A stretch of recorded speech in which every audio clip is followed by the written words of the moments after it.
All right, test, test, and testy 1, 2. Let's go.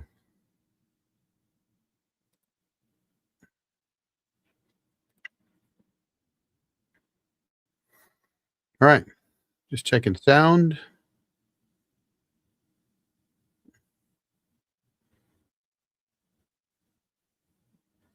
And my camera appears to be frozen. What's going on now?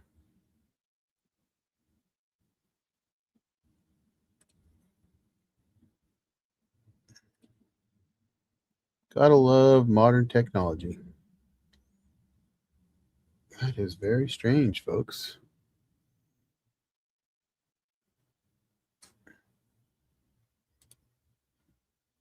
Bear with me while I try to get this sorted out.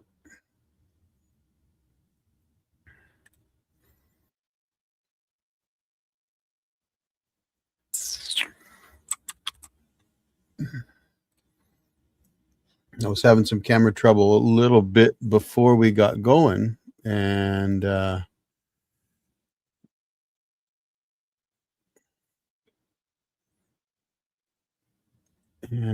did a download, and I'm wondering if that caused me some issues here. So I'm going through and getting rid of stuff here, seeing if we can get my.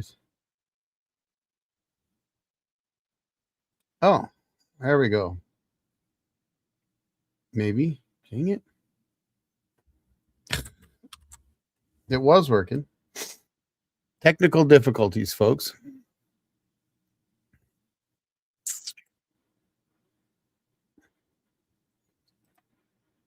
We will endeavor to persevere. I will kill everything I can think of. Modern Windows, every time it reboots and does an update, it gets kind of crazy on you. All right, let's see if we can fix this stream.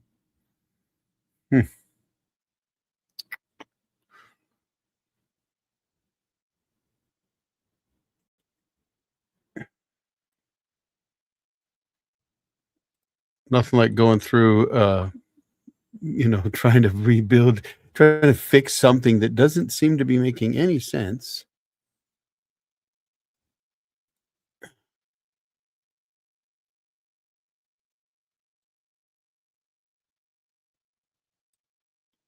Yeah, I think what it is I downloaded a new program for my my camera, and it does not want to stop running.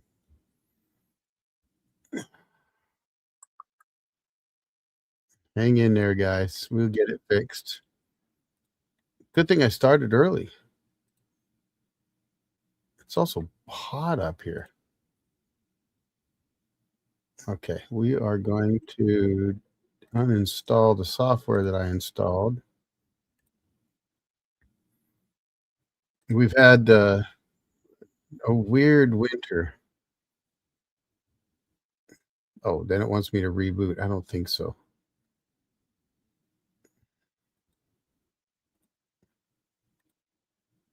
All right, this is what I think what we're going to do, folks, is I think I'm going to have to reboot this machine.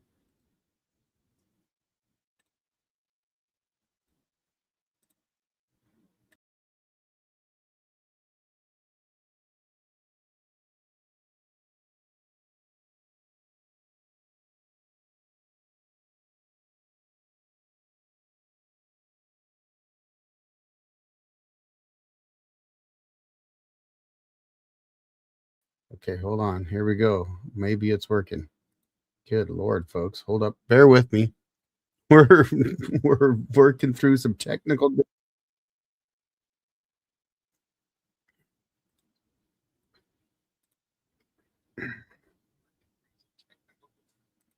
Oh, it does not like the camera, so we will try to fix that here.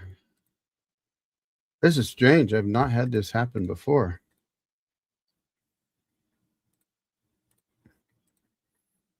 There it goes. It just came back on. Okay, come on. There we go. Should start working here in a moment.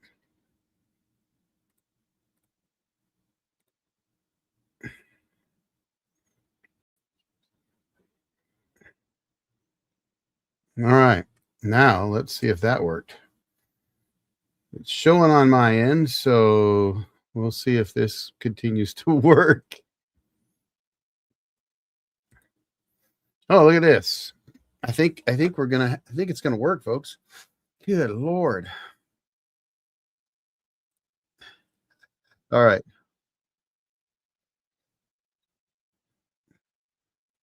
All right, I'll have to keep an eye on that. So first of all, thanks for hanging out with me while I fix technical difficulties.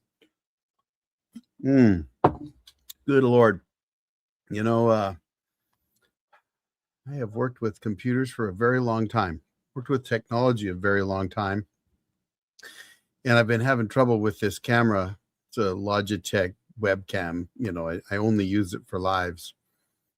And I can use my new camera. I just haven't got it set up so I can do it. But this one has done well for me until recently with some software updates. And so what was happening is it would fade in and out on me and get all blurry. In fact, I did a members live and it just got blurry halfway through the live, I think. So it was miserable. But Ron, nice to see you. The Chief's Way. Hey, buddy. Thank you so much. Right on, Navy. Much appreciated. All right. Let me catch up. So first of all, thank you. Absolutely. Thank you. The Chief's Way. I appreciate that, buddy. Helps me out. Ron Hawkins, how you doing, buddy? What's my political hot take? You know, if you've watched my channel, you know I keep my politics mostly to myself, which if you knew me in person, that would surprise you. But just imagine a guy with this logo here, having been in the desert already, as my dad used to say, an all expense paid trip to the desert on Uncle Sam. Yep, I was one of Uncle Sam's misguided children. Semper Fi, do or die. That helps. Well, that should help you understand my political hot take. But I guess here's the thing, Kid Freshie. What are we asking about? I've said that I'm an open book and I will answer every question. I think that's within reason. So, Great Dane, Semper Fi, brother. It worked brief. Okay, but Ron, it should be working now, right? Pest from the West, Thomas Henderson. Lance or Thomas? Not a pest, buddy. I don't mind the questions. I really don't. Much respect for going live. Hey, appreciate it, Mo. I do go live. I don't do it regularly, so I apologize for that. And I've explained this before, you know, between blowing up power stations, which I may have blown one up today. Well, not blown it up. I may have caused a problem with it, and we'll talk about that. But usually I go to my cabin nowadays on the weekends. I don't live there anymore, but I usually go up there on a Friday and stay till Sunday, or sometimes go Thursday, Monday, whatever. Although with my YouTube schedule, because I've been doing 3 videos a week, I don't have as much time to be at the cabin. So, but I usually head up on Fridays. And so for me to do a live on a Sunday means I got to be home, because Starlink, I haven't tried a live with Starlink yet. And I may do that. I've talked about trying to do it at the cabin, but it means I got to be home, and I got gigabit internet here. So, but Utah Mike, how you doing? But anyway, so that's kind of the deal with lives for me, and it's always been a tough battle, because Sundays seem to be the most popular day for me to do them. I've done some polls in the past. That has been a few years. I should probably do it again. But it's always been a bit of a challenge. You know, during the week would be more convenient for me, because then if I'm going to the cabin, I could do a live every single week, and I might even be willing to do that. Yeah, of course, that's assuming you've got questions for me to keep me talking, because honestly, guys, without the questions, well, then I just start yakking away about something. But I did almost blow up a EcoFlow today. Yeah, you know, I'll tell you about it. Andy, thanks very much, buddy. I try to give the advice that I can. Um, whole home backup. There's a lot of people I think that are just getting into this world, and the power station is an easy way to do it. And I do like power stations as much as I'll tell you that for me, power stations are like the all-in-one stereo. If you're my age or around my age, you remember the days of heck, you remember the days of the big consoles with the speakers and the 8-track player and the record player and the receiver all built into one unit in a cabinet against the wall. And then they got really fancy and they didn't have the cabinet, but you still had, in fact, I had in the 70s, I had a quadraphonic. That shows you how old I am, I guess. Quadraphonic dual system. So dual was the manufacturer, and quadraphonic was that thing they did for a little while. Instead of stereo sound, you had different sound from all 4 speakers, but it was an all-in-one system, right? Receiver, the tuner, and a tape deck and a record player, all mixed in with the amplifier. And those were never, from the audiophile world, those were never considered the best systems because they weren't. In fact, even my stereo here now at home that I've had for just about 30 years, I think I bought it 28 or 29 years ago. The main, the receiver, it's a receiver. It's a big receiver. Pioneer put out some big receivers back in the 90s. And, so this one's 165 watts per channel, which is a bit rare. You might see them 150 watts total or something like that, but not typically per channel. And but it's nothing compared to a big component based audio system, right? Where you have a power amp and a preamp, and you're probably thinking, what does this have to do with power stations? But it's where my mindset comes from. And so when I built my off-grid power system, each separate component, I went out and researched and bought each separate component.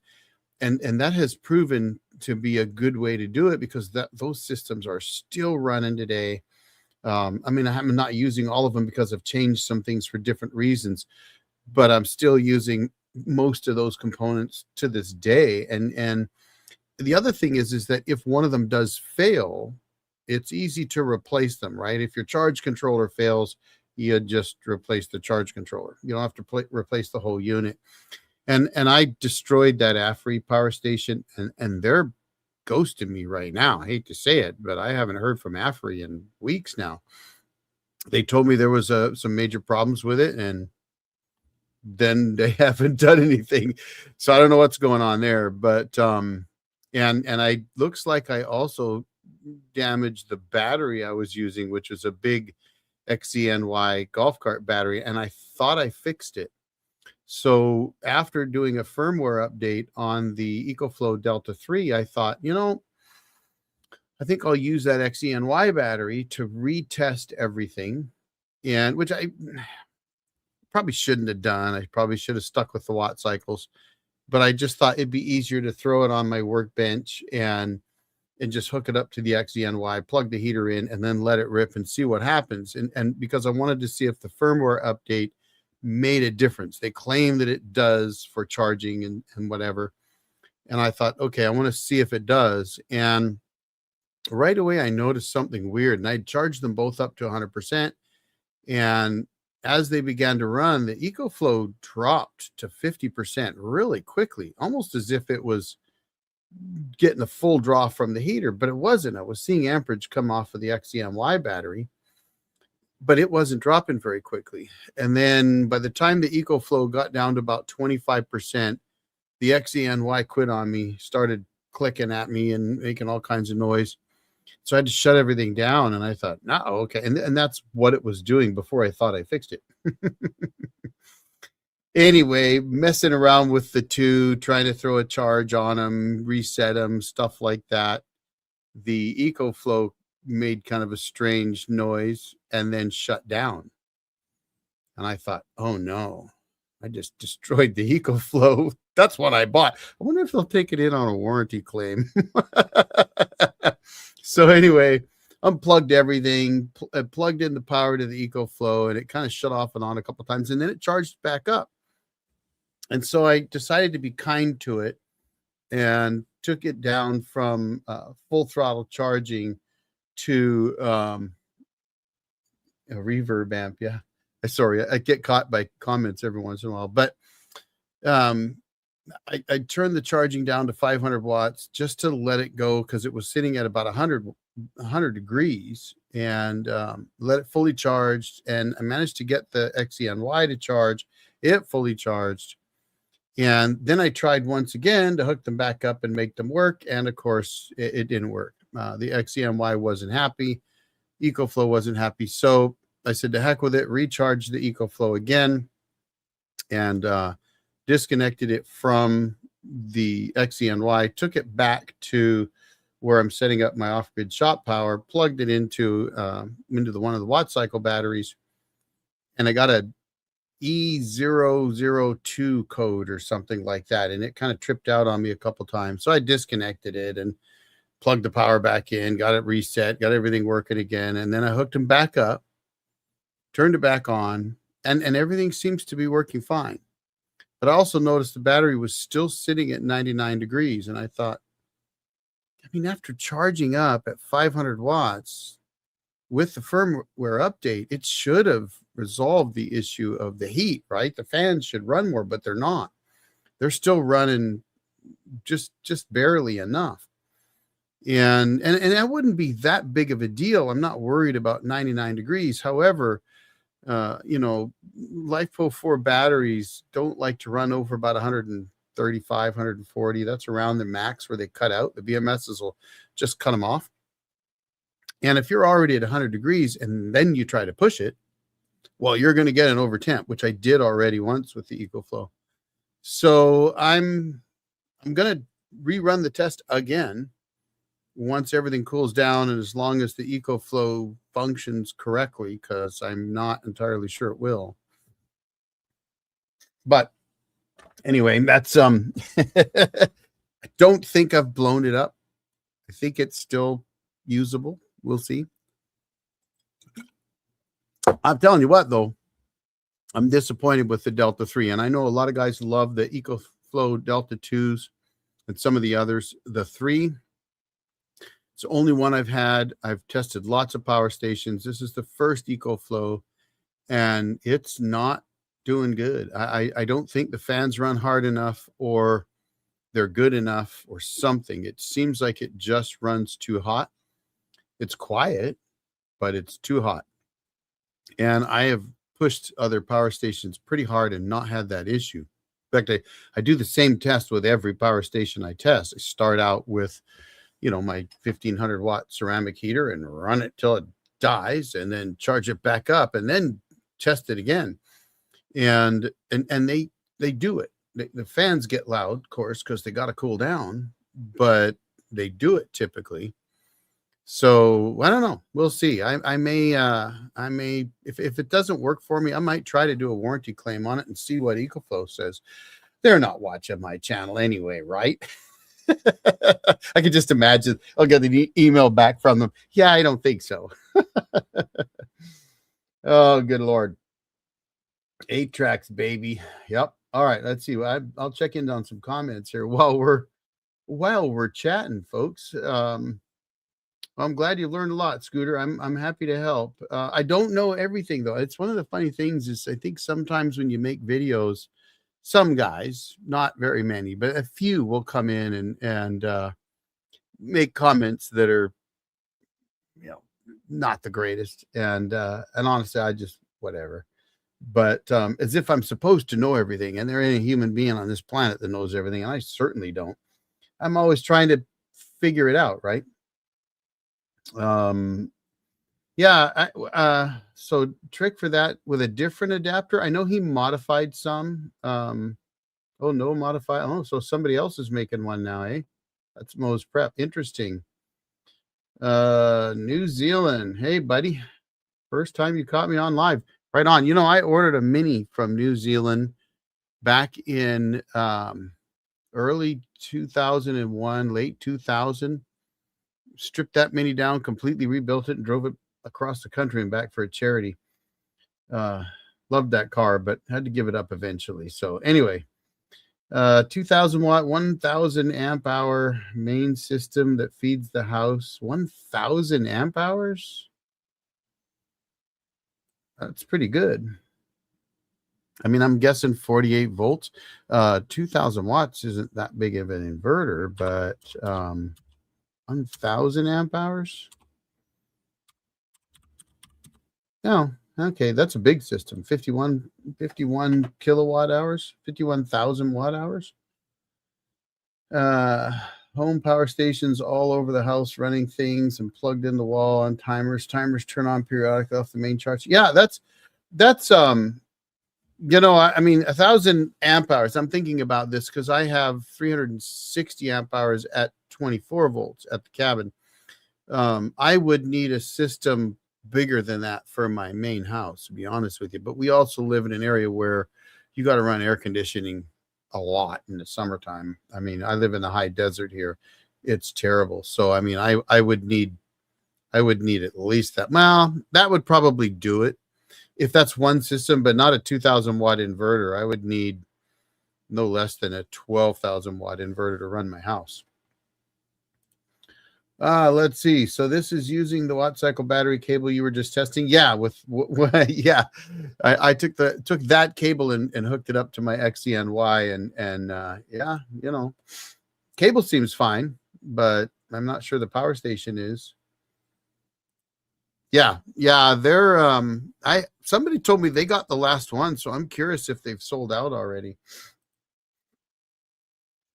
You thought you were wrong once, but I was mistaken. Oh, I don't own the Delta 3 previous month. Yeah, that's and you were one of the ones that made that comment, and then somebody else, it might have been you, made a comment that they were trying to make them quieter and sleeker or something, and that caused some issues. So yeah, that cable's, I mean, that cable's awesome. I love that. Mini 850 back in the 70s. 850s were awesome little cars. I actually, back in around 91, let's see, my son was born in 92. So in 92, 93, 94, I was driving a Mini 1000 as my family car. I did eventually get a family car because I turned that into a race car, but 12 volts. Oh gosh, that's a big 12 volt system. Holy smokes, eh? So yeah, 12,800 watt hours. So I used to run 660 amp hours of 12 volt, but my 360 amp hours of 24 volt LifeBoat Force, way better, absolutely better. Yeah, the 850 was probably about 34 horsepower. For those that don't know, if you don't know, I'm sure everybody here knows Mini Coopers, right? There's nobody here that doesn't know what we're talking about when we talk about minis. If you don't, I'll show you mine. I think I brought mine up last time too. I don't have it anymore. I finally sold it. I think I sold it in 2006, I think. I drove this car across the country and back for a charity, and it was an awesome little beast. I love that car, but it sat around forever, and it just, you know, they're awesome little cars. My first Mini, the one I actually drove, that was my little mini slalom car, Mini 1000, back in the early 90s. And I know this is not a Mini Cooper channel. Oops. But you know, I talk about anything. All right, where are we at here? Did Watt Cycle give me an USMC veteran a commission for using your idea? No.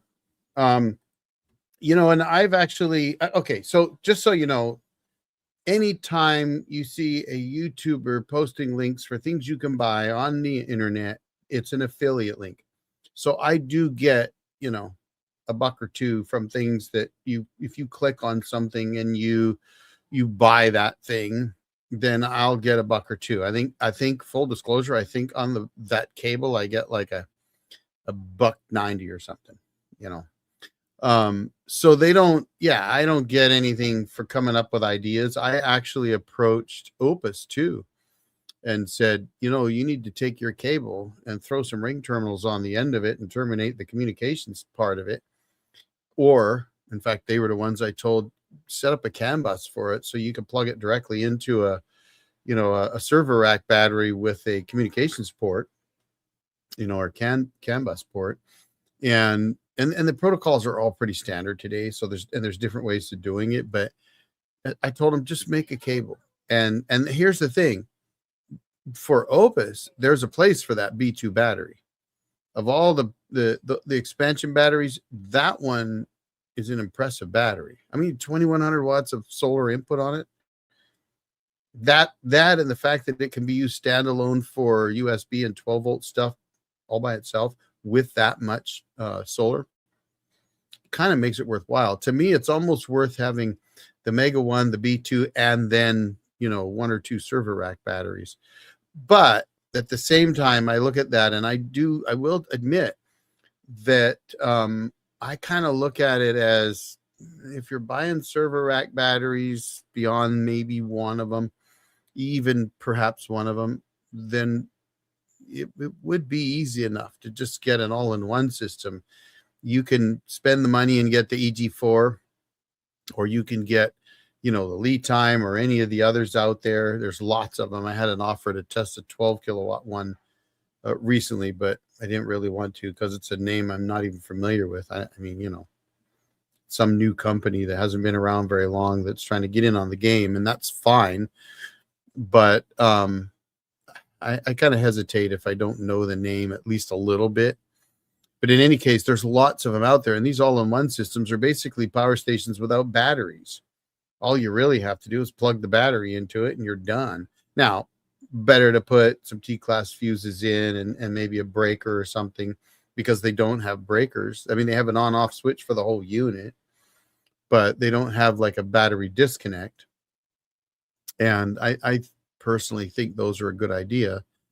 But otherwise, I mean, you could literally go with an all-in-one system, have way more solar, have a bigger inverter, plus AC input, and everything else. And if you're not needing to move it, and if you're buying server rack batteries, you don't need to move them, right? So it's kind of how I feel. And I get it. And look, I like power stations too. Don't get me wrong. I think they're great for all kinds of things. They're easy. First of all, I have that Convolt sitting by that freezer, and it's been there for a year. And it's just a UPS essentially, right? Just sits there plugged in the wall. But when the power goes out, that freezer keeps running. And I do that for some other things. And I like that. I mean, it's simple, it's easy, but it's not going to replace a server rack, 20 batteries in server racks against the garage wall and a big monster inverter. Like, you can get those big inverters that parallel and just double the output, right? Go 240 volt, whatever you want. So, but anyway, let's see what else we got. Recently bought a Delta 2, trying to figure it out. Do you know if you need Wi-Fi to connect to the app, or can you connect just with Bluetooth? My remote bush block has no. So I don't have a Delta 2. Great Dane does. He could answer that. I don't see why you couldn't just use Bluetooth. That's the way I connect to the Delta 3. And the only reason that you need Wi-Fi for most of these power stations is if you're going to do updates, right? Like a firmware update. I had to bring that Delta 3 in where I could get decent internet, because my shop really doesn't have very good internet. I'm not sitting in there right now, even though it looks like I am. I just put a background up for fun, right? But you should be able to do it on Wi-Fi. It was sweet. I don't have it anymore, but yeah, it was pretty sweet. And that was not a Cooper S. That was a bogus S. We used to call those bogus S's. It was a Mini 998 from New Zealand. So it was left-hand drive. And I put a 1275 in it and disc brakes and made it into an S, right? So we call them bogus scooper S's. All right, 2000 watts main only has to run lights. Oh, okay. So you're not running refrigerators or other things. I gotcha. That makes sense.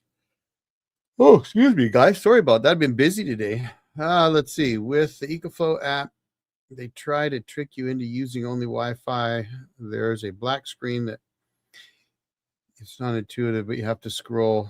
Oh, that's a good bit of intel. I will tell you that when I tried to do the update, it wanted to go to WSP first, where you go push the button on your router. And I hate that. I don't use it. I don't want to use it.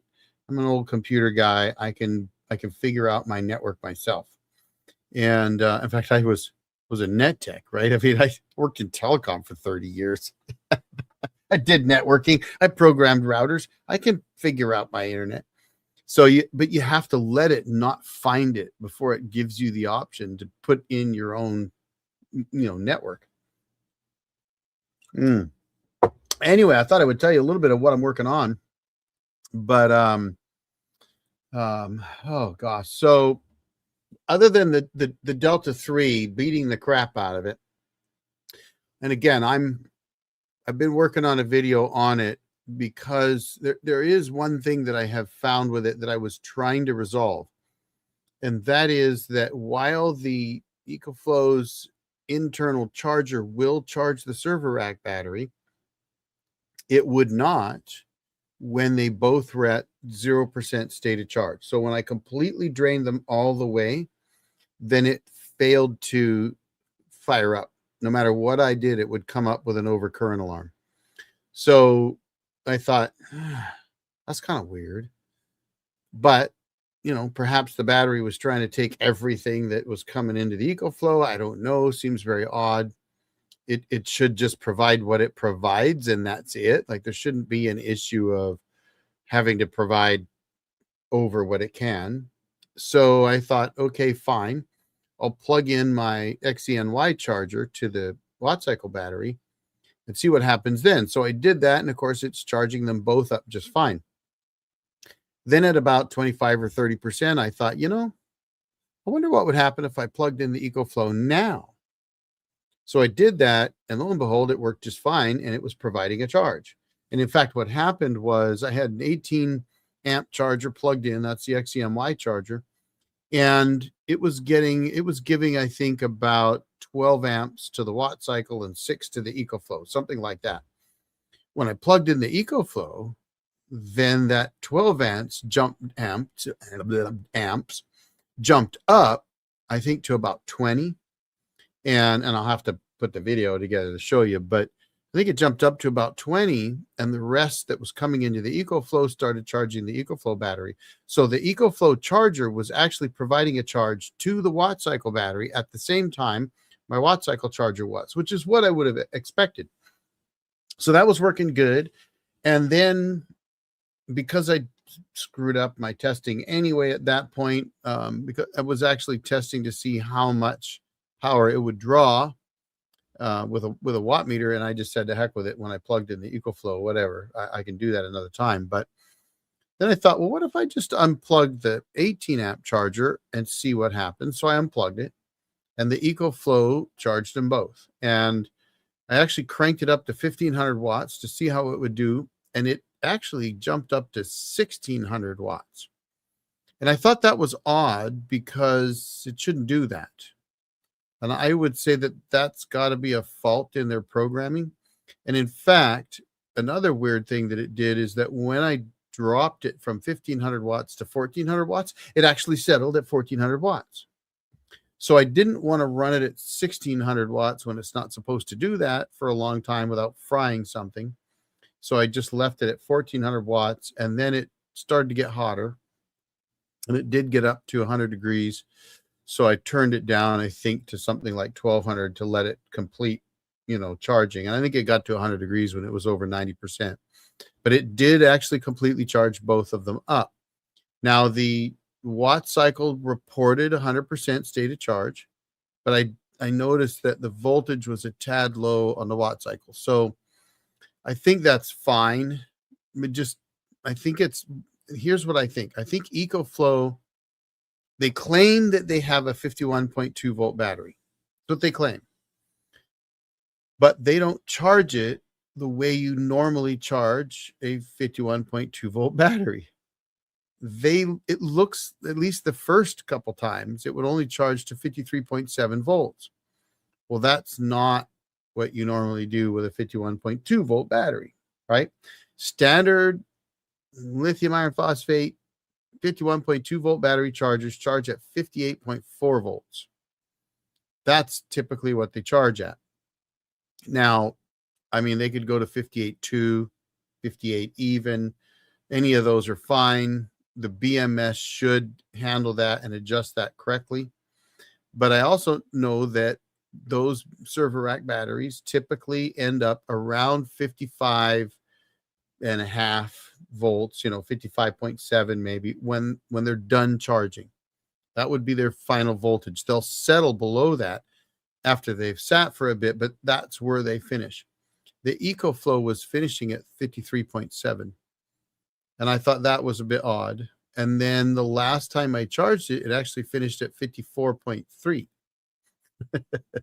So I'm not sure what's going on there. I've never seen anything do that before. So it has to be something to do with their charger and the way they've programmed it.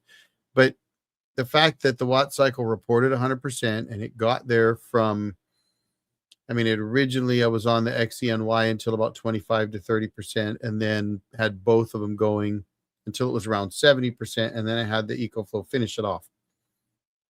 So my thought is that the Delta 3 it can charge up that external battery, but it can't do it from 0% state of charge. So if you completely drain it, then I think it's going to struggle at least for the first 10 or 20% state of charge on the server rack. Then it can do it. So I think if you buy server rack batteries to go with a power station, it's a really good idea to get a charger with them. A lot of the golf cart batteries sell that way. The server racks don't usually, but those chargers are not real expensive. You can pick up like my 18 amp charger fairly inexpensively. That's like 1,000 watts. And yeah, it'd take 5 hours to charge up a battery from zero. But here's something else I'll tell you. I personally don't like to drain those batteries more than about 40%, down to 60% state of charge. Because if I'm going to spend, $800 or whatever on a battery, they fluctuate so much right now, but between $750 and $1,000 on a battery, I want that battery to last me a long time. I bought the batteries at the cabin a few years ago, I guess almost 3 years ago, and I spent a lot of money on those. They were $1,200 a battery, and they're just 24 volt, 120 amp hour batteries. But I want those to last forever. I want them to be in the cabin when I croak and still be working. And to do that, you only want to really drain them about 40%. That typically will give you 20,000 cycles to where they finally get to 80% capacity, versus 4,000 at draining at 100%. So me personally, and maybe this comes from the lead world, because I used lead batteries for years, decades really, but I look at it as I want these batteries to last me darn near forever. So that's why I do that. But let's see what else we got. Those idiosyncrasies to learn. Yes. Okay, let's see what we got going on here. New to power stations, right on. Any advice on how to awaken a BMS of an Opus Exodus 600? No charging, no display, no output. AC several days. Ouch. Well, first of all, if it's a new power station, I would file a warranty claim on it and make them replace it. If it's not new and you just happen to get an older one, there are ways, and unfortunately, that assuming the BMS is only gone to sleep and it doesn't see a voltage, and the battery has completely died, then you have to open it up if you don't have an external battery port that is direct to the battery, because you've got to open it up in order to, basically contact it with, another battery of the same voltage, so that you can wake up the BMS. That's typically the way it's done. But it does mean opening it up to try to wake it up. And that means breaking seals and taking it apart. And I'm not an electrical engineer. I've said that before. I'm not the best at soldering. I used to do a decent job about 25 years ago when I worked in a kind of a central office. Actually, we called it a POP, point of present site. We didn't have a central office switch. What we were is I worked for a company called Williams Communications on their long haul fiber network. And the facility I worked in, which was in downtown Portland, Oregon, the Bank of Cow building, it was all transport nodes, really. I think we had a frame switch and maybe an ATM switch, but most of it was just transport. But we had a big DS3 cross connect panels. DS3 is digital signal 3. It's if my memory's right, I want to say it's 55.5 megabits. Gosh, it's been so long. I'd have to actually get out a calculator. It's 28 T1s. T1s are 1.544 megabits. So 28 times that plus the overhead, that gives you a DS3. So back then that was a good sized circuit. Nowadays it's nothing, right? You've got a gig going to your house. But those were all coax.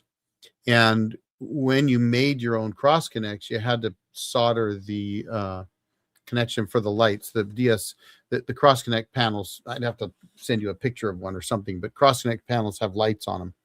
So you solder your wires into that, and you get good at it. But I'm not the guy you want soldering on your circuit board or power station for that matter. There are lots of guys out there that do, but that's what I would do. Did EcoFlow effectively close the door on third-party external cables? I don't know that. I'm not familiar with those models or what they use. The only way, in my opinion, you can close the door is if you change the battery. And then you're just holding off the hordes, right? If you go to a S14 or S15 battery or something like that, meaning that cells in series 14 or 15 in series instead of 16, which is your standard 51.2 volt battery, then then you can't parallel, dislike voltages apart. For the system wouldn't like it. They could do that like Jackery has, right? Jackery, I think, is an S15 series battery. So they're not 51.2 volts, they're 44.8 volts or something like that. So you can't parallel a 51.2 volt battery with them. They can do that, but you can also make your own S14 or 15 too, right? If you really wanted to. Most people aren't going to do that. In my opinion, all they're doing is they're giving you more reasons to build your own systems. Internal fuse blown on what? Not on the EcoFlow, because it still works. Everything seems to be working. So on the battery, I don't think so. And the reason I say that is because it was discharging and it was charging. I think there's something else that's wrong. Probably one of the circuit boards has a slight bit of damage to it from overheating or something like that, from surge before the protection kicked in, something along those lines. Because it does work. The Bluetooth app works. I can turn everything on and off. I can charge it up. It was discharging. It just didn't like discharging the way it did. But it also seemed to lose its mind on what the state of the battery was. And so there may be some logic issue going on in the BMS. That would be my guess. Hopefully XCNY will offer to fix it. We'll find out. Otherwise, I've got a dead weight. Do a master reset with the button on the back of the unit. Delta 3s have a lot of complaints on user forums. I could try that. I don't know. Usually those buttons are like breakers that if they pop, you can push them, but I'll see if it's one that I can do a reset on. That's interesting idea. Any advice to a newbie on how to calculate what size fuse to use between the solar panels on the Delta 2? Well, so technically, fuses are based on the conductor size, the wire size. So if you're using a 10 gauge wire from the solar panels to the power station, 10 gauge is typically, a 25 amp cable. So, you can put in a 30 amp fuse, you'll probably be okay. I mean, usually it's 25% above. So that's, 30 would be close to that. So 30 amps would be fine. If, sometimes I'll actually put a smaller fuse in, and I know it's technically wrong. So I guess one of the things I've been thinking about lately is there's a channel I watch, and he loves to say, this is not a do as I'm doing or do as I say channel. This is a this is what I'm doing channel. And I thought I need to come up with one of those sayings, because technically, like if I put even those diodes, right? Put a diode in to demonstrate that you can use those to prevent reverse, reverse, not charging, but power drain. It's really the wrong size. But, if you know that your power station's not going to draw more than 13 amps and you put a 15 amp fuse on 10 gauge cable, well, the fuse should blow if something causes greater than a 15 amp draw. So, or it causes a 15 amp draw, right? So to me, the rule of thumb is you're supposed to use fuses based on the wire size. And that's easy to look up on charts online. Just look up, amp rating for, 10 gauge wire. And you'll find for standard copper, not a copper clad aluminum, but actual copper, that it's typically like 25 or 30 amps, right? So if you use 25 amps as a rule of thumb, a 30 amp fuse is going to be approximately 25% greater. That's going to protect the wire. Now, the power station itself, in theory, doesn't need any protection, because that's the point of having a power station. And it's something I've fought with a lot lately, which is that do-it-yourself systems, you got to put the breakers and the fuses and all that kind of stuff in. But power station manufacturers don't tell you that you need to fuse your panels or put breakers in between your panels and your power station. In fact, they absolutely say these systems are designed so that you can plug your solar panel directly into it, put it out in the sun, and charge the power station back up. So you could make the argument you don't need any fuses, because that's the way they designed them. But if you want to protect the power station, look at what the maximum amp draw is on the power station and go above that, say 25%, and you should be good. And that's kind of my rule of thumb. I'm not an electrician. I'm not an electrical engineer. I think 25% is something I heard years ago, and so that's what I use. And, it works. Now, I will tell you this. Great example of what I just said. At my cabin, I have 3 205 watt solar panels. They are 11.27 amps each. I have them in series, so they're actually running above 54 volts, and they're running the maximum that you can draw off of them is 11.27 amps in theory. But if they get colder, still 11.27 amps, right? It's just a higher voltage. But I'm using 10 gauge wire to go from those panels to my combiner box, and I put in 15 amp breakers. Technically, I'm wrong, because I got 10 gauge wire. I should put 30 amp breakers in. But I put 15 amp breakers in because, you know what? If something wants to try to draw more than 15 amps from those solar panels, I want the breaker to trip. And I have yet to have anybody that's truly got the experience out in the woods, if you will. They got the whiskers, we used to say, that said to me, yeah, don't do that. That's wrong. So yes, the cable's not going to burn up at 15 amps, but the breaker should trip and protect something. And that's why I think you use breakers. So I've also been told that fuses are to protect the wire. Breakers are to protect the equipment. I haven't put a fuse in my solar panels at the cabin since 2010 when I put them in, and I don't shut them off. I don't turn anything. I turn my inverter off. That's the only thing I do. I leave my charge controllers on. hooked up to my solar panels, charging up my batteries every single day, 24/7, 365, and no fuses. Am I wrong? Well, this is a what I'm doing channel. Don't not do as I do channel. That's called real world testing. All right, what do we got here? I always worry that EcoFlow will put out a firmware update that disables using the resistor. I don't think you can do that with firmware, to be honest with you, because that's a hardware thing. Well, I mean, it is in the CAN bus, so there's some programming in the CAN bus, but no, I don't think they can do that. What they will do, more likely, is come out with the EcoFlow Delta 3.5. That one they'll do something different with, right? If they want to stop you. So I don't think you have to worry about that. Yep, I would call Opus. Absolutely. That's the easiest thing, unless you're willing to tear something apart and start poking it with wires. Let's see. I wonder if the new watt cycle cable for EcoFlow will work with the EcoFlow generator adapter. I've seen online on the Facebook group for EcoFlow, I think, somewhere online, I saw where somebody was saying that that is what you have to do for those, that you have to use the generator adapter cable in order to make it work with those units. Love to have one, don't have one to test, so can't. USA versus the Dominican Republic coming on. Oh, gonna go watch some football, I'm guessing. Soccer, football. Enjoy.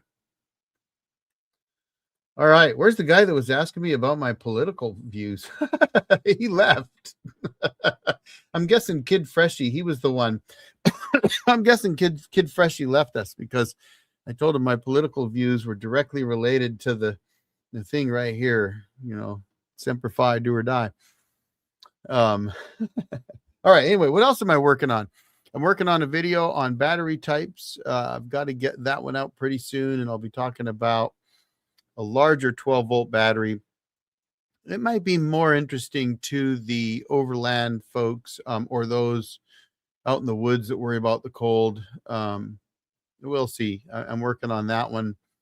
And that'll be with a 240 amp hour 12.8 volt battery. But so I got that one coming on, and I want to do, I've been wanting to do a side-by-side comparison of the EcoFlow Delta 3 and the Opus Mega 1. And I just have a little bit more testing to do, I think, before I can do that side-by-side. So that's something I was working on. And I've got some shop off-grid power stuff. I've got a combiner box that's come in with my breakers, which, by the way, I got 15 amp breakers for 10 gauge wire. Funny that.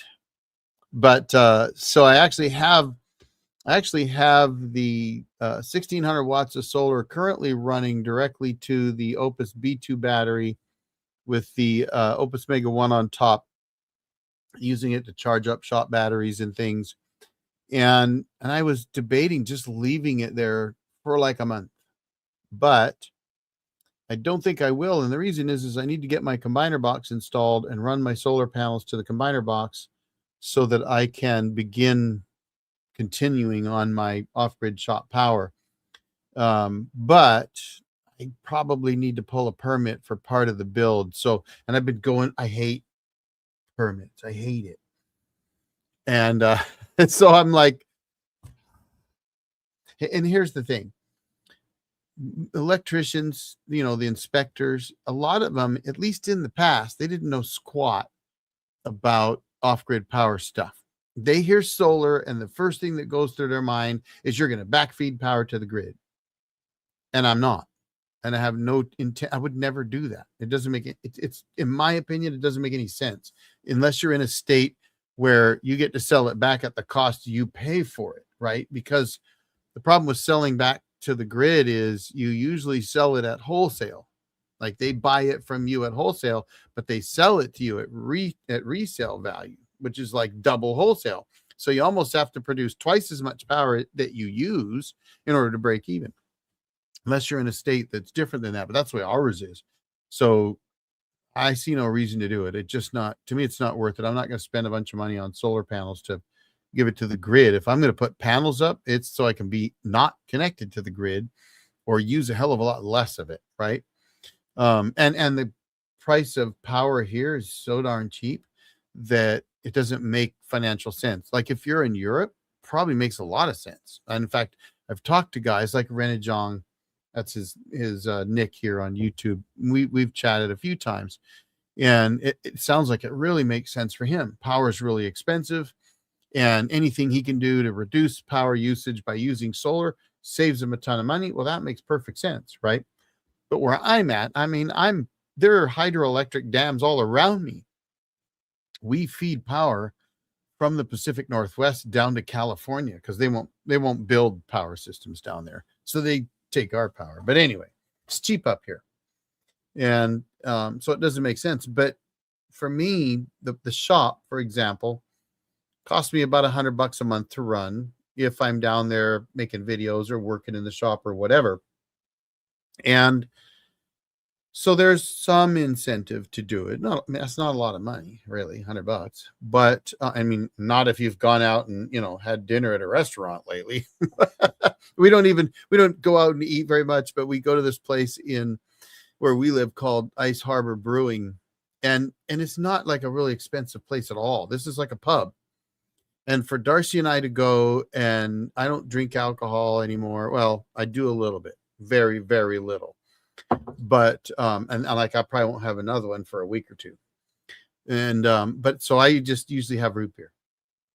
And she just has water. And it still costs us $50, right? So like, the shop doesn't cost me that much to run. But I do it also for making videos, right? My intent is to put together a complete off-grid system to eventually completely run the shop off-grid and show you how I did it. And hopefully help some folks figure out, hey, wait a minute, that's really not that hard to do. And that's kind of the key there, right? So, but otherwise I wouldn't bother. All right, let me catch up on some of these comments here because I'm way behind here. We talked about the fuses. Here we go. This is where we at. Just charging the iPad with a battery percentage at around 5% because it says to drain it first use. Oh, gosh. So Dave Lad, if you're still here, I got to tell you something. Opus tells everybody to do that. I personally don't like it. And I have seen so many people do that and end up with error codes that I think, come on, Opus, stop doing that. So when I got my Opus Mega 1, which was over a year ago, I saw the little tag on the side that says, drain me all the way. Here's a tip. Drain me all the way and then charge me up. And I went, what? No. And I get it, right? Lots of people say, oh, that's so the BMS can figure out how much. Nonsense. So I actually started it. I was like, well, I could turn it on. I could start to drain. And then I went, no, I'm not going to do that. So I went and plugged it in and charged it up. And here I am more than a year later, beating the crap out of it. I mean, I've dropped it. I've had it fall over several times in my Jeep, bounce around in the back of my Jeep off-roading, stuck golf cart batteries on it and, server rack batteries, drained the hell out of it, pushed it to the limits every time I could. Well, stuck 1,600 watts of solar in it and over paneled it 100% just to see if it would melt down or not. I didn't think it would. I didn't believe it would, but I've beat that unit up and it knows how much power it has. The BMS is accurate. I just don't do that. So personally, if someone comes to me, I'm going to tell them this. I'm not going to tell you not to do what Opus says to do, but I am going to tell you I won't do it. And I have their 6,000 G6000, I guess they call it, supposed to be here Friday.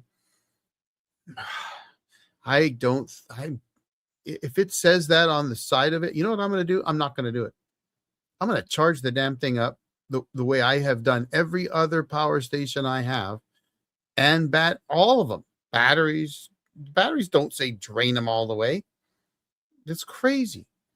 So I think I'm not going to do it. I'm going to charge it up like I do everything else. And we're going to find out how that one works too. But I think that's a bad thing. So I would say that if that's what you did, get a hold of Opus and say, I did what you said. Now replace the unit. That's what I would say. The heck with those guys. I always worry that EcoFlow. Okay, we saw that one. Okay, I'm just catching up, making sure I get all of them. Wonder if that new watt cycle cable. Okay, yeah, we talked about that one. We're getting there. We're getting there. Okay. Off topic. I have a Toyota Sienna minivan with a 120 volt inverter that generates 1500 watts on only 1 gallon of fuel every 7 hours. Wow. How does it? So you're saying if it idles, if you're just at an idle, you only use a gallon of fuel in 7 hours with a 1500 watt inverter? That's pretty sweet. I mean, you don't need a DC to DC charger then, I suppose. Pretty cool. Yeah, the tool mat. Hello. How you doing? Do you ground your solar panels at the cabin? No. No, and that was a debate. When I put them in, I was an active member on a forum called the Country Plans Forum. You can actually see my entire cabin build kind of there. We used to use Photo Bucket for pictures, and those are gone now, right? So the pictures aren't all there anymore, but you can literally see the entire cabin build, me asking questions, me talking to guys about solar, putting together my system, talking to guys about what they had and what I was getting and inverters they liked or charge controllers or whatever. That's back in, 09, 2010 timeframe. And there was a long discussion about whether you ground the panels or not. Now, the manufacturers have ground, they're not lugs, they're holes in them for you to ground the panels. And they're mounted to a steel rack that is bolted to a steel Schedule 40 mild steel pole that goes better than 3 feet down into the ground and is about 4 inches in diameter. So are they grounded? Perhaps. And I have a ground rod at the cabin where my cables go to, and the all the negatives are all common to ground. So you could argue they're grounded. I mean, the combiner box is grounded. Everything is grounded in the combiner box, but not at the panels themselves. Is that right? I don't know, but it's been there for 16 years and I haven't had a problem. And I've made it through some lightning storms too. So seems to be fine. There was quite a debate back then. I don't know what the story is today. I don't know what people are saying today as to whether you ground them or not. I'm kind of curious. I might have to look that up.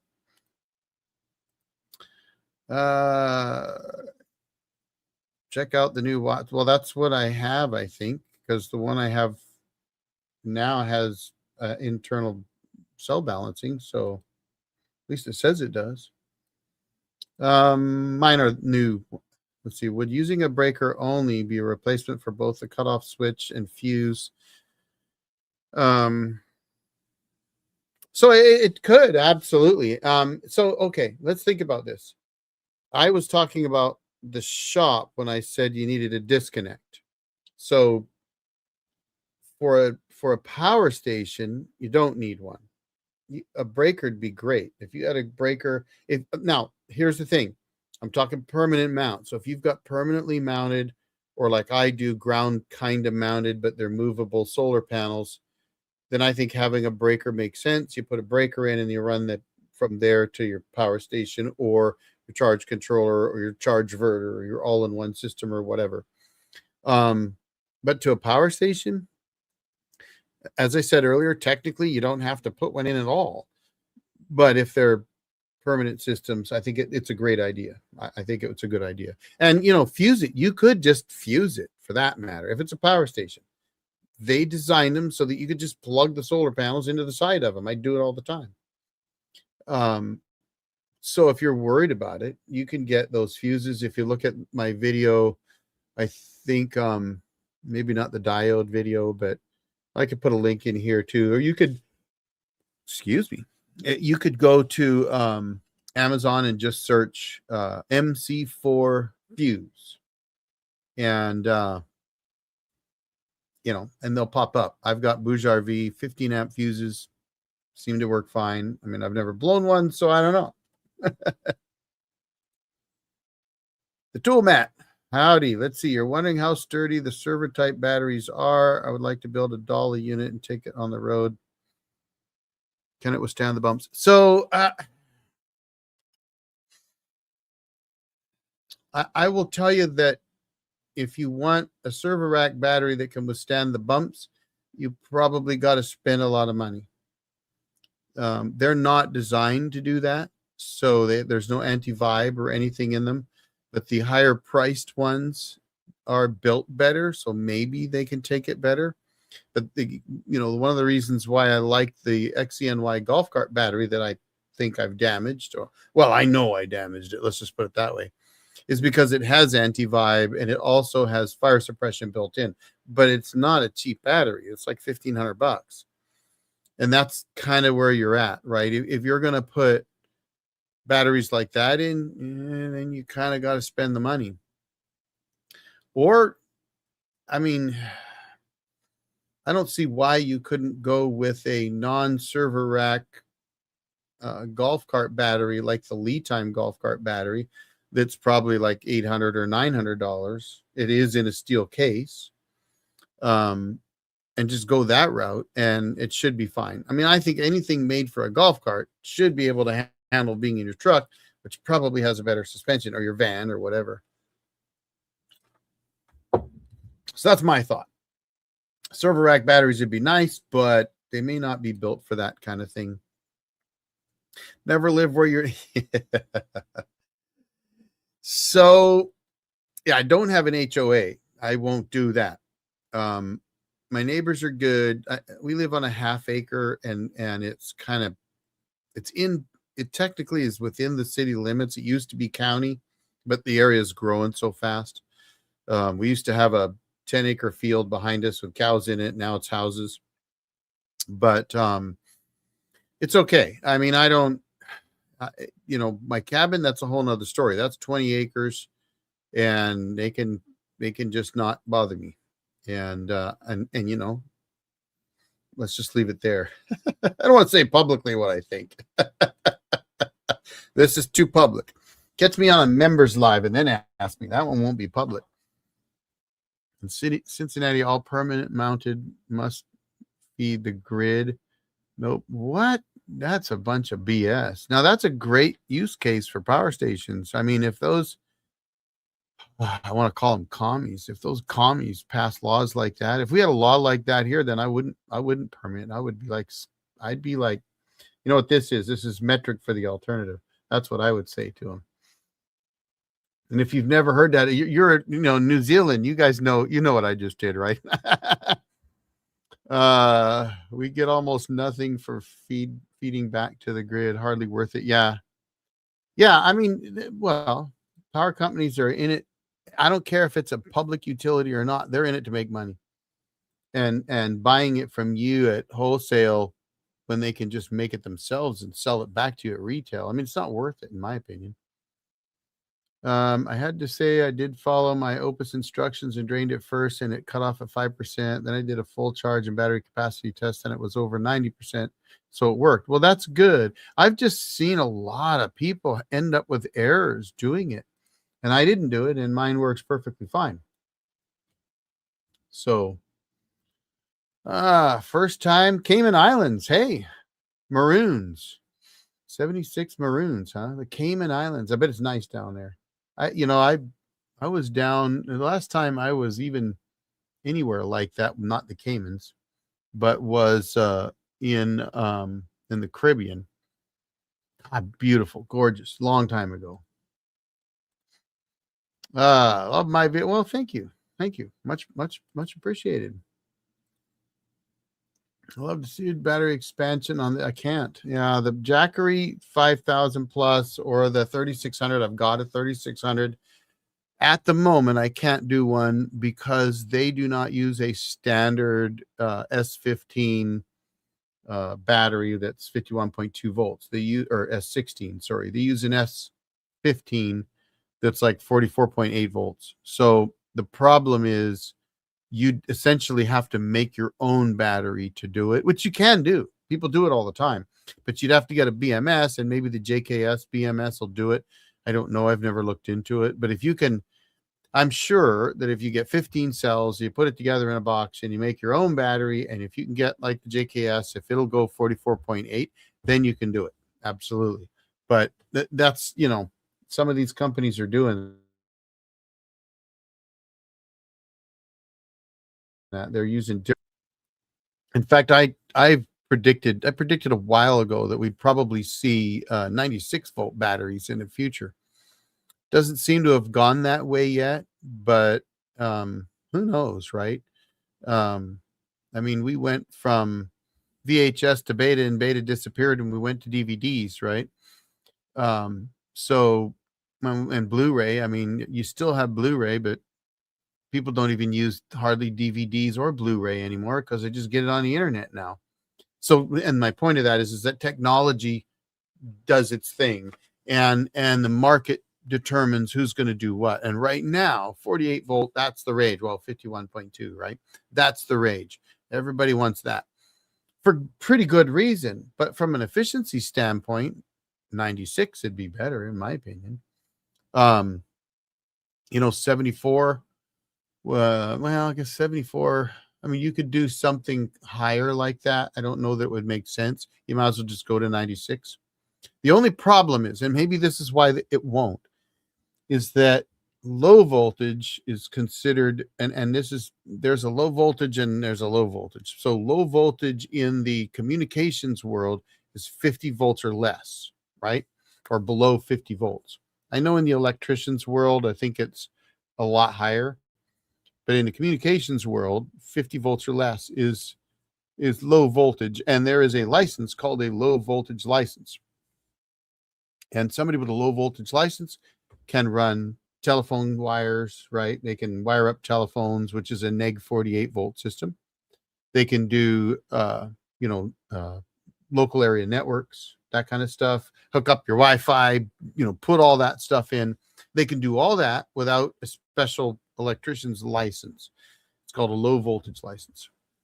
So I often wonder if there isn't some thing going on there where they're looking at that and saying, well, as long as it's 50 volts or less or under 50 volts, that could be considered low voltage and not thought of as so dangerous. And so, we do that and not go to 96. But if you went up to 96 volts of DC, you'd be a lot closer to 120 when you make that inverter change, probably a lot more efficient. Your conductors would be almost the same size practically. So I don't know. But, I mean, honestly, power stations, again, and I don't want to beat a dead horse, but there has to come a point as we get these bigger and bigger power stations that we got to start looking at it and saying, why don't I just get an all-in-one system that has everything in it but the battery? I just hook a battery up with some breaker panels and some fuses, and I got the same thing. And yeah, you got to put in a service and whatever, but these big power stations, people are connecting those into, generator ports for backup circuits in their homes. Well, you could do the same thing with a wall-mounted all-in-one system and a couple wall-mounted or rack-mounted batteries, right? So, let's see, had a 600 volt setup. 600 volts solar, though. I don't think it was 600. I didn't watch that video, but I've watched several of his, but I doubt that that's 600 volts of AC power. My guess is that's a 600 volt system. And yeah, a lot of guys are doing that. And I've often wondered about that because that's pretty high voltage, right? You're getting up there. And it doesn't take a whole lot of amps at that voltage, right? 1 amp, 600 watts, 10 amps, 6,000. So that could be pretty crazy. I bet it is, buddy. And thanks for being here. Hey, I always try to answer. I always say I answer every question, and then I think people think, no, there's no way. Oh, I do. Wish there was a web page that listed the hackable power stations. Huh. Well, if somebody has my domain, or I would already have the oldjarhead.com. I do have the oldjarhead.us. I'm not really using it yet. I was using my other website, which is Manly Portable Milling. That's still there, manlyportablemilling.com. And I have a link there to my solar calculator, a spreadsheet that I got years ago for building your own system. And I probably will look at doing a website one of these days. It's one of those things I should do. I just haven't got around to it. And then I could do something like that. Or you could just, what I could do, it might even be easier. Yeah, 600 DC. That's what I figured you said. It would be easier to put playlists on my YouTube videos that were like hackable power stations playlist. I could do that, or power stations I've hacked playlist, right? I could certainly do that. Right now, the only ones I've done are the Opus, the Pecron, and this. It's not even a hack, really, with the EcoFlow. I know Blue Eddy you can do. I believe Anchor Solix, people have done that now. And, of course, EcoFlow, obviously, you can. AFRI, I don't know.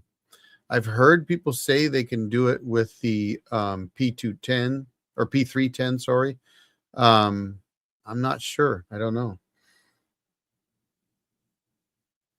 Let's see.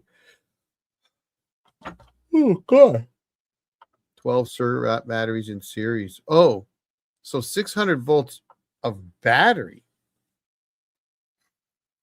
You'd have to have a monster inverter to handle that kind. I mean, I don't know. I guess I need to go watch that and see what he did with it.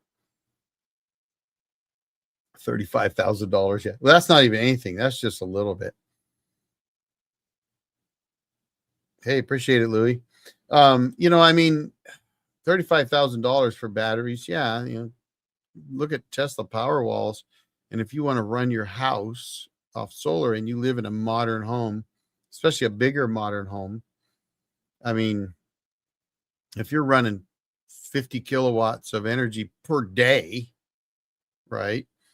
Well, that's technically, that wouldn't be called energy, power, 50 kilowatts of power, whatever. I kind of hate it when guys do that. Why can't you tell the difference between energy and power? Whatever. We all talk about power the same way. Anyway, yeah, to run a house, like that, you could be $80,000 in. Now, there are lots of guys that say, oh, nonsense. I buy everything on Craigslist and Facebook Marketplace, and I can get the cheapest battery well, you're buying all the cheapest stuff. And I don't want the cheapest stuff, because if I buy something, I want to buy it one time and then use it for a long time. That's kind of my mentality, I guess. Let's see. Do I know if power stations have clean enough power for? Yeah. Oh, yeah. So, I mean, pretty much all power stations out there. I mean, I haven't tested them all, but they all pretty much put out pretty clean power. That they claim pure sine wave. I will tell you that the only O-scope that I have is a fairly inexpensive O-scope, but it does show me a cleaner sine wave pattern on my utility power than from my power stations. But I think it has something to do with settings in the O-scope and grounds and things, more so than the sine wave. I'll get a sine wave that looks like a really nice sine wave, and then see some spikes. But I think those spikes may be an issue with how I'm testing, because I'm not a O-scope, super tester. I could figure it out. I just haven't needed to. But, all of them pretty much are fine. I run everything and anything I want off of them, and I don't worry about it. So, do you think they'll allow pairing the inverters on the Pecron similar to the Delta Ultra? Well, I know that Pecron, you mean like to get 240 volts, or I'm guessing that's what you mean, because Pecron, I know they made a device that you could connect to two of their power stations, I think like their E3600s, and get 240 volts, if that's what you mean. Otherwise, I don't know. I haven't tested that. Let's see. Oh, you're on the F5000, hey? I mean, unless you're trying to get 240 volts, but you know, I don't know. There's a trick for that. Yep, Head Smasher. Don't forget Jasonoid. Jasonoid's done quite a few now too. I'm the OG. I didn't know that at first. I just assumed that other people would have done what I did. And it was one of my viewers. I was actually thinking about doing it. I just didn't have the cable. And then one of my viewers, his name's Kevin, he said, hey, if I send you an Opus B2 cable, will you hack it? Because I'd been talking about it, I think, on one of my lives.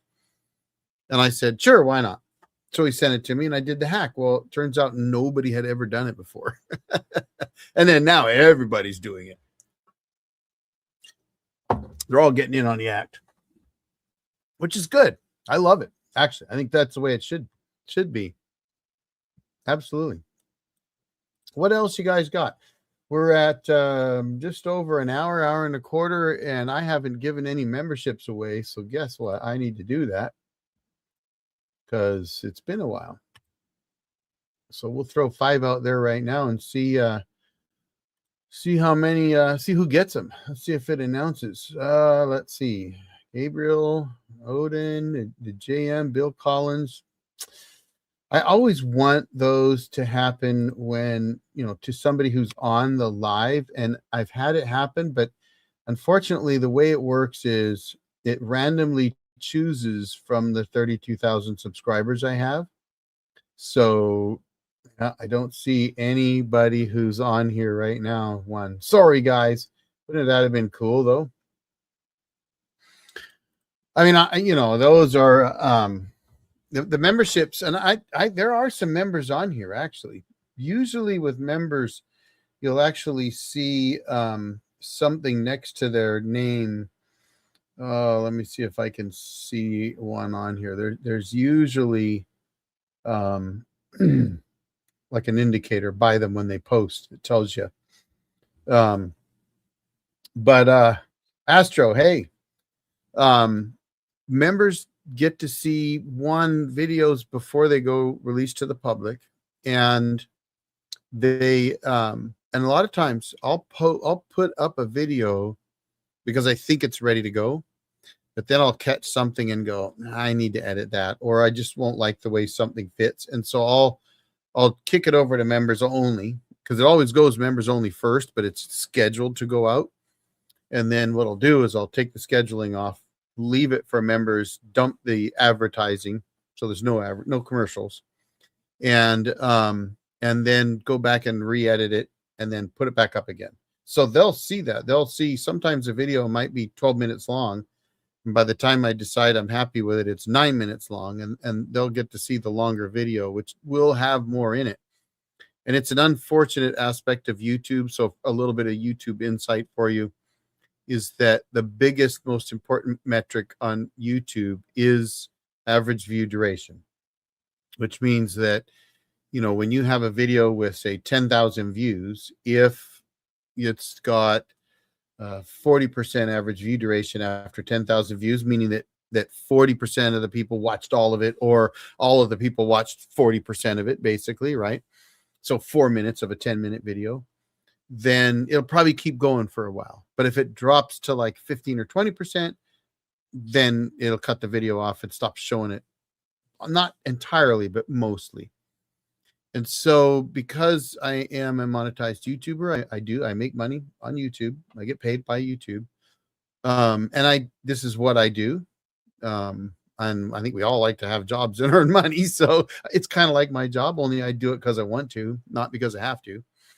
But I analyze all that stuff. And so a lot of times I will work my videos down to what I know to be a size that's going to get that 40, 50, 60% average view duration. And 60 is what you really want.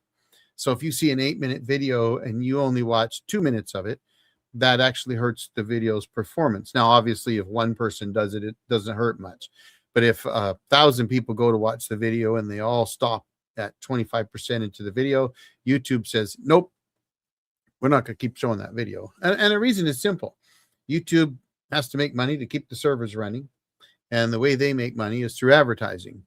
And that's how they pay their YouTubers. So that's how I get paid, right? If you watch a commercial and somebody paid $1 to Amazon to run that commercial, well, I get 40 cents. That's how it works.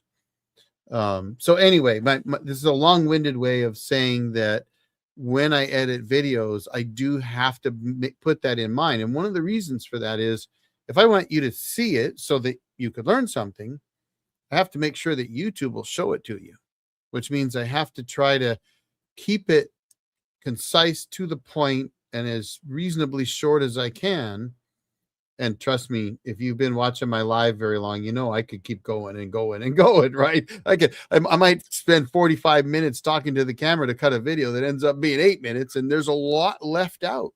So I mentioned earlier, for example, that I want to do a comparison on the Opus Mega 1 and the EcoFlow Delta 3. Well, I did do one, only I cut it out because it made the video entirely too long. And so now I'm going to go back and redo it and make that a separate video, because I know that if I kept those two together, it wouldn't have done well at all. So anyway, that's something that members get to see some of, maybe not all of it, though I do sometimes try to post stuff up for them as well. Or if I'm putting up a video that's unlisted, I'll often let them know that it's there. And there's some reasons why I might do an unlisted video. For example, I just put one up today for XENY, and you'd be bored to death watching it. So that's why I didn't bother telling members it was there, but usually I will. This one is just the screen and me running through some tests and looking at the screen on the XENY battery and trying to figure out why it's not working for them, so that they can take that and their engineers can go through it and look at it and come up with a plan on what maybe is wrong. Other times it might be because I'm working on a video with a sponsor, if you will, though I'm sometimes I'm sponsored. But so let's say, in fact, I'm doing a sponsored video here pretty soon, and I will, and I don't put it this way, it's not a requirement, because I have a terms and conditions that say I'm going to do what I want to do. And if I don't like your product, I'm going to tell people I don't. It's all in my terms and condition. I need to post it so you guys can read it. But if you've seen Will Prose's video, I got it from Will. And actually, I even discussed it with him a little bit.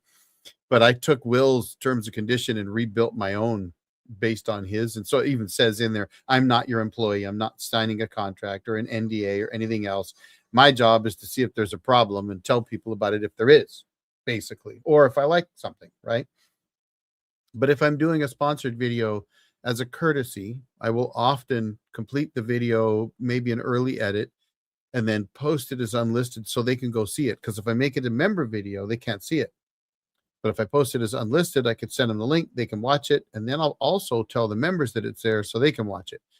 And then there's some other things. I share a lot with members, and I'm just kind of explaining membership for those that just jumped in, because I just gave away 10 memberships. But I try to share a lot. So I might share stuff I'm working on, throw up some pictures. You know, I was telling them about my battery testing with the EcoFlow earlier. You know, I post some pictures and talk about what was going on. And so I'll share behind the scenes kind of stuff with them.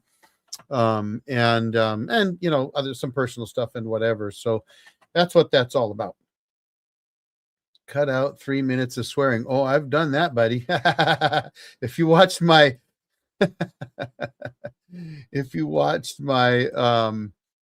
sliding back in my Jeep and almost rolling my Jeep video, trust me, I cut out a lot of swearing in that one. Who was that? That was, Utes. Okay, you twos. Well, right on, buddy. Hopefully you have a great day in New Zealand. I've got friends in New Zealand, by the way. Haven't seen them in a long time, but we used to play darts together. Delta Pro Ultra already has 240 volts too, but they say you can still combine the inverters for even more power. Wow. Interesting. Right in the middle of what? The swearing, probably. Okay, have a good dinner, buddy. Cut out 3 minutes of swearing. I'm trying to keep up. You're very good at your job. Well, thanks, Hayes. I appreciate it. I work hard at it. I will tell you, I do work basically full time on YouTube. I joke that I work more on YouTube than I did in my regular job. And an example of that is this weekend, for example. But let's just take today. I go down to the shop, turn the heat on, check some systems out, come back up here, mess around, answer comments, that kind of stuff. Go back down to the shop, start charging up, maybe the EcoFlow and one of the batteries, and then start my testing, and ran a discharge test that failed because the battery failed, and then was messing with the battery for a while, trying to get it to work, and then finally moved the EcoFlow back to where it was with the watt cycle batteries, and hooked it up and did some testing again. And I'm on the live now. And I always turn the advertising off on my lives during the live. So what I'll do is, after I'm done, we call it, my wife's probably getting ready for dinner. It's about dinner time almost. But I'll when I cut the live off, then I'll turn the advertising on, and I'll make a couple bucks maybe. But I don't have it on when I'm talking to you. So there's no break, because I tried that when YouTube first put that out, and it just created confusions. So anyway, that's just Sunday. And I do it pretty much often 7 days a week. The only time I really don't work that heavily on it maybe would be when I go to the cabin, and then I'm doing B-roll filming, and doing stuff at the cabin that I might be using in a video later. So I'm still kind of working, actually. So, but thank you. Anyway, I appreciate it. Hit the like button, guys. Yeah, that's a great idea. Thank you. I don't, I'll tell you another YouTube insight for you. If you're interested in this stuff, let me know. If not, just say, cut it out, Eric. We don't want to hear about YouTube. But when it comes to YouTube, channels will say like and subscribe and all that nonsense. I tried that years ago, and I came to a conclusion, which is that if I put out good content, people will like it and watch it, and they might subscribe to the channel.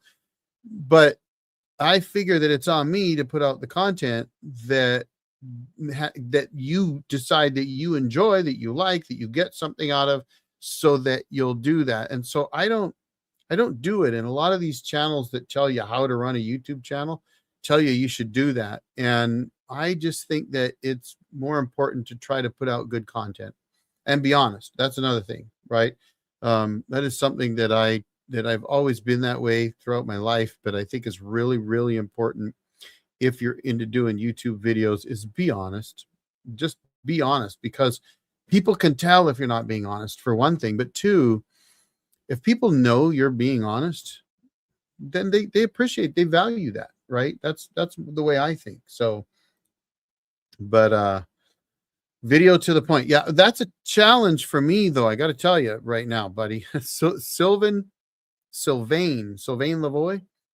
I'm not the most to the point guy. Oops, sorry. In the world. I tend to go around Robin Hood's barn a little bit when I'm telling stories. I always come back to the point eventually.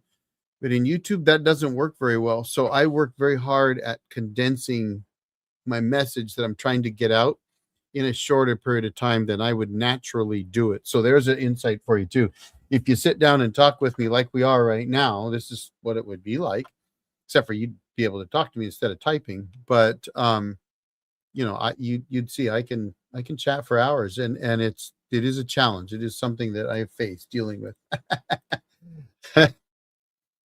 Hey, good, Ron. I think it works better. That's just my thought.